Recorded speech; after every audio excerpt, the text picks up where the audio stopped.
Can you make money investing in real estate today? And the answer is yes, absolutely you can. And in today's video, I'm going to share with you the way that money is being made today and the things you absolutely want to stay away from, some of which are really going to surprise you because they are absolute money losers.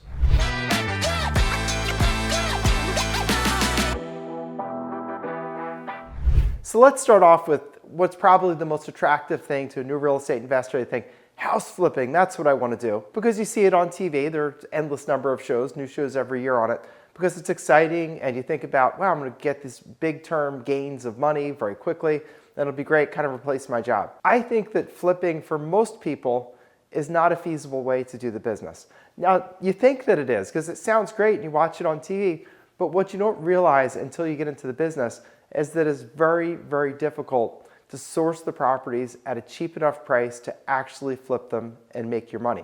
The margin that you need to have a good house flipping business is about 30%. And the way that's expressed mathematically is you take the retail price of the house, meaning what's it going to sell for after you fix it up, you deduct 30% from that for your margin, and then you deduct whatever it's going to cost you to fix up the property. That's the margin that you need. And that's exactly where people have trouble with house flipping because they go try to buy a house that is in the neighborhood of, say, $400,000 houses, and they're trying to buy it for $280,000, which is 30% less, minus their fix-up cost, and they find out that it's really, really difficult to do that. So where that leads you, if you do want to do that business, is looking into alternative ways to source houses. So what are those ways? You could look at tax foreclosure sales. You can look at mortgage foreclosure sales. You can look at properties that are being sold out of estates, but it's difficult. It's hard to find pricing like that because honestly, people can go through a realtor and even if the house is in poor condition, they're probably going to get 85 to 90% of its value, again, minus the fix-up cost. And many times people that estimate fix-up cost, they underestimate them completely because they look and they just see, the first 5 things that come to mind. But they don't realize once you start fixing those 5 things and you start to get into things like you get behind the walls, you get under the sinks, that you realize there are all these other problems that you just didn't see at your first blush. And that is the problem with that business. I actually don't like house flipping. I did a lot of it. And what I found is it would take many months to find a house that was the right deal. Then I would fix it up and then I'd resell it. And yeah, I'd make a little bit of money, but it was ultimately just a treadmill. And let's talk about building a business instead of building a treadmill. That is some form of rental housing. Now, rental housing, in my mind, takes 3 different forms that you could talk about. One form of it is short-term rentals. These are things that you would see on the major rental platforms like Airbnb, VRBO, those platforms where you go on, you can rent a house for a day or a week or a month, maybe you're on a family vacation. Matter of fact, just last week, I was on a family vacation and I have a small child who's 2. I have a son who's 8 and I had a wife and we brought one of our nannies with us. And when I bring the whole crew, it is so much better to be in a house, which comes in short-term rentals, so much better because what did we have? We had a washer and dryer, we had a full kitchen. And when you have little children, they're constantly getting things dirty. The 2-year-old, they soil the clothes sometimes. Much easier to be able to wash things. Plus you have all the space. This place had a little backyard, the kids could go out and play. Much better for a family. And short-term rentals are a really great way to play the real estate game. Now the question is, how do you play it?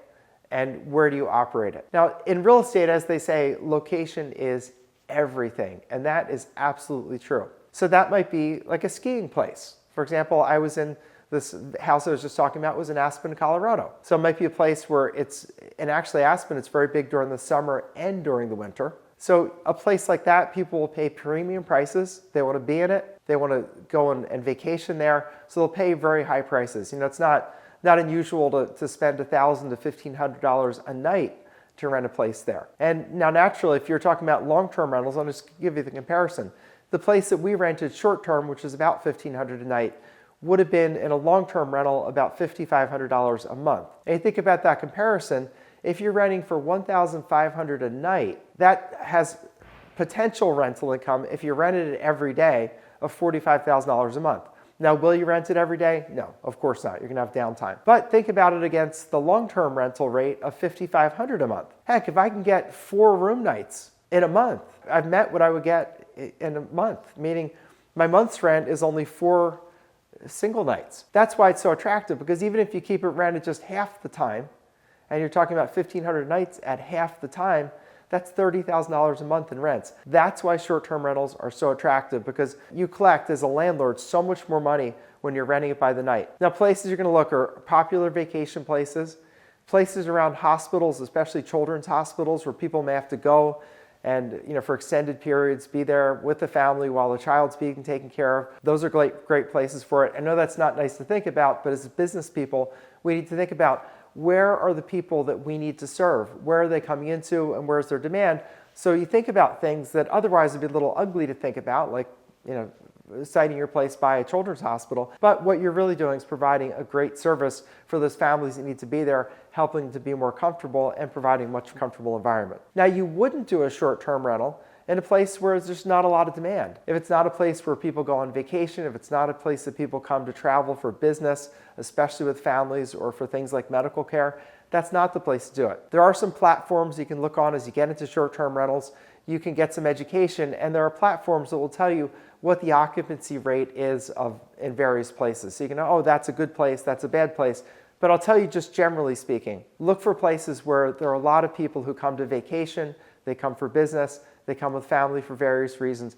Those are your places. I love short-term rentals. The other thing with short-term rentals you have to be careful of is, before you buy anything or lease anything to put into practice as a short-term rental, you need to check the laws to make sure that it's not illegal. Short-term rentals get a lot of pushback from the lobbies that work for hotels, because obviously they take business from the hotels. So there are many major cities that are pretty much banning short-term rentals. And by short-term, what I mean is overnight rentals. Usually in those places you can rent for 30 days or longer, but generally you can't rent them for overnight. And it's not something you just kind of get around, because you have to advertise, and the government can easily see if you're advertising on VRBO or any of the other platforms. They can see that, and you'll find massive fines, and it's just not something feasible to sort of just shuck and jive your way around. That's not something to do. So I love short-term rentals.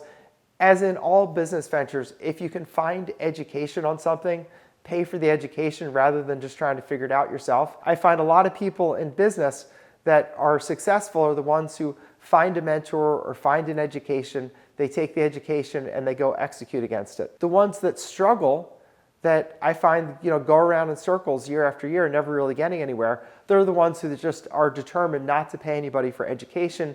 Instead, what they're going to do is learn it themselves and learn that way. That is the most expensive way to learn. When you want to learn anything, look for someone who really knows what they're doing and pay them to educate you. This is something you want to do on a paid basis. No different than if someone wanted to go to college, and if they could get into an Ivy League like a Harvard or any place like that, of course you would want to go, because they teach you things that are valuable, they give you a great and amazing network, and they give you a much better chance of being successful much more quickly. I don't think there are too many people that went to Harvard or Yale or any of those places that are sitting on the breadline and sitting on welfare, just because if nothing else, they get hooked into an amazing network, they learn ways of thinking. Think the same way as an entrepreneur. Think about, how am I going to get my education? Who am I going to learn from? Because that is the cheapest way to learn. There are lots of great short-term rental courses out there. Look online, look at some reviews, pick one or two and go through them ferociously, memorizing everything, and then implement a working system. So another way to play this game is long-term rentals, which I also like very much. Long-term rentals are very strong, and why is that?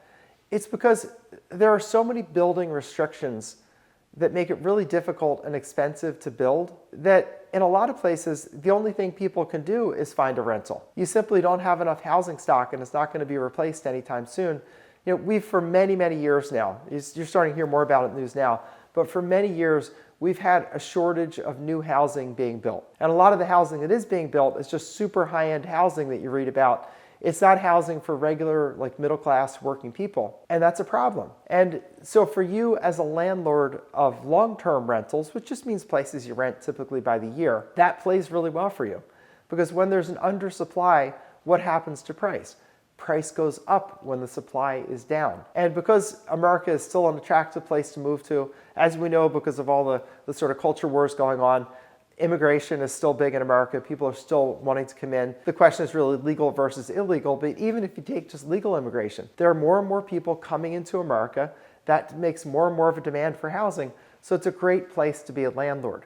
But I would say this, I would not want to be a landlord in a city with either a shrinking or an even static population. Because when you're in a city with a shrinking or a static, meaning unchanging population, you don't have anything to really drive up the pricing. And as a landlord, you're very sensitive to any increases in your costs or decreases in your rent, because typically you're not working on a big margin. And so the landlords that are really going to make the money are people that buy in places where the demand is going up, and it goes up because there are more people moving into the area. Now, if you want to research some places, your key metric to research is whether jobs are being created in that area, and you're going to see as a sort of tailwind to that or an after effect of that, more and more people are moving into the area. When jobs are being created and people are moving in, that is going to cause rents to increase dramatically. And as a landlord, your costs are pretty much fixed. You have your property insurance, you have your real estate taxes, you have your repairs that just happen from age, like a roof lasts,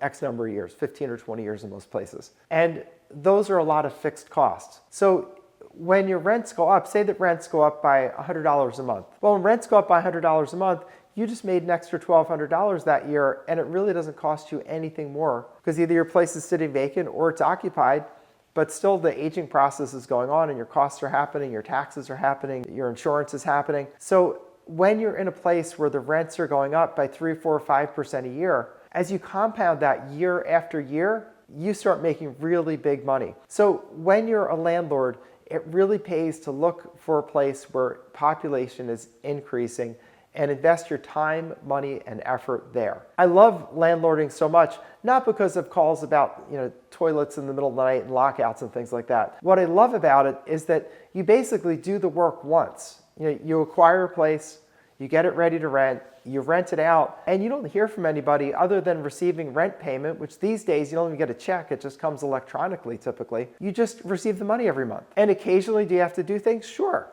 I'm a landlord. Occasionally, I'm dealing with someone who, the lock on their front door broke, or, a window cracked, or, something happened. Sure, I deal with that. I deal with that in most of my places. A couple times a year, there's some call that comes in. It is really nothing. It's compared to having a job, it's absolutely nothing to do. And what you need to do as a landlord is just build a good team.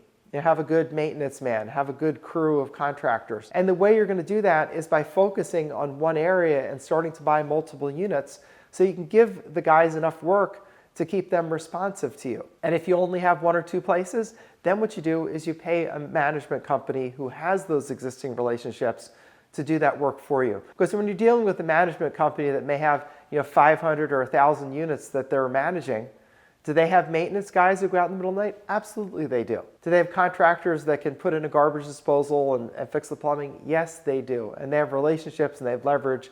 And so what you spend your time doing is you spend your time finding excellent people who are really great at management, and you pay them. It doesn't come for free, but typically it's not very expensive.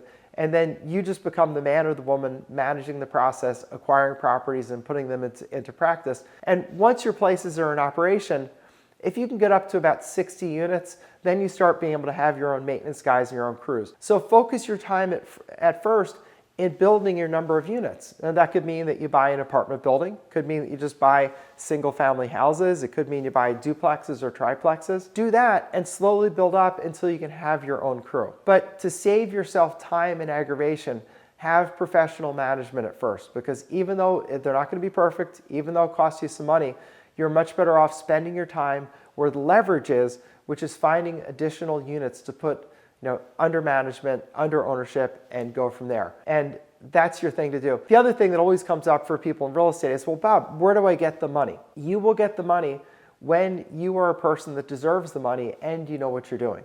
So at first, you're going to have to scramble. You're going to talk to friends and family, your mom, your dad, your brothers, your sisters, the people that are in your absolute inner circle. And that's how you're going to get your first places. Or if you have money in savings, you can just do it that way. Once you get a track record of success where you could say, hey, here are 5 units that I own. I'm starting to build my business. I need some financing for this. Once you can show that you have places that look good, that are well managed, that are performing, that's when people will invest with you.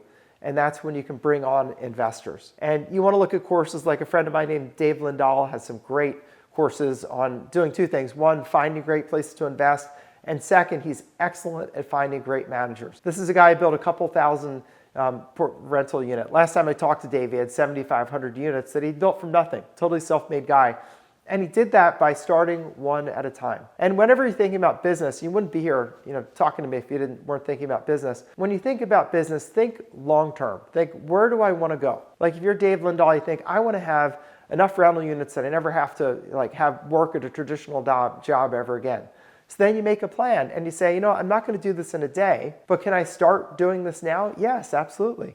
Get your education, get your first units, work through the process, and then you can be phenomenally successful. There's so much opportunity in America today. Nothing's going to stop you or slow you down, but just follow the process. Pick a path, get your education from the best person that you can think of, and then get started. Have a long-term plan and follow that plan, and you can be amazingly successful. This is Bob Diamond. Hope this is helpful. If you like this, like the video so more people will see it, and please subscribe.